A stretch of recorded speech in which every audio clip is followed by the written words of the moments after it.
Good morning. 2 Thursdays ago, at my office, we were all gathered around the TV to watch the Supreme Court hearing. It was a divisive and draining day, and perhaps the only thing that the right and left agreed on by the end of it was how disturbing a spectacle we had just witnessed. We had choir rehearsal at Trinity that night. To open each of our rehearsals, Colin or Richard leads us in a devotion.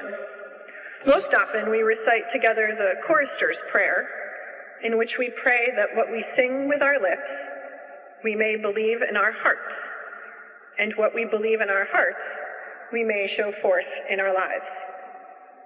Every now and then, though, they will offer something different. That Thursday night, while my heart was still charged with adrenaline from the day's events, Richard paused and lifted up a calm but fervent prayer for our nation and its leadership. All the music we rehearsed that night was tinged with the hope and the charge of that prayer.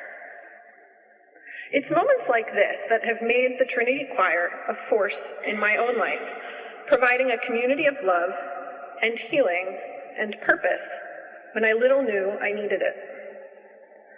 But over the last few years, what I've also come to realize is how this approach to music making as devotion turns us, the choir, into ministers ourselves, as we aim in turn to bring the beauty of God into the world. I think about that in particular on weekends like Candlelight Carols.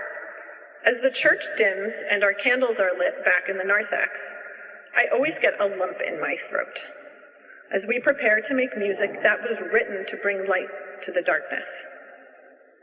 That those services now bring thousands of people from all over Boston within these walls says something about how powerful our ministry of song can be, especially in times like these.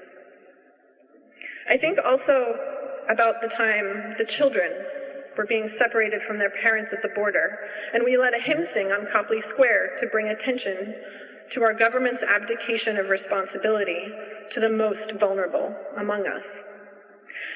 And I thought about it last March, when we took Bach to the subways and sang some of the coolest music ever written to the harried shoppers and commuters at South Station. And I think about it when every Sunday, you all give us the opportunity to lead us together in song, in worship of our God. With our world as divided and hateful as it is today, I find it critical that Trinity values ministry through beauty, that it quietly, and sometimes not so quietly, presents to the world an energetic, positive Christian alternative to the fear and anger that are so prominent in our news feeds. I give to Trinity to support this and other ministries that we may, exactly thus, take what we believe in our hearts and show it forth in our lives, as the chorister's prayer would have it. Music may be the way you found your way here. It was for me. Whether you'd be a first-time pledger, or if you've long helped Trinity to be a light in the world, won't you join me in pledging your support to our church for 2019, whatever the year may bring? Thank you.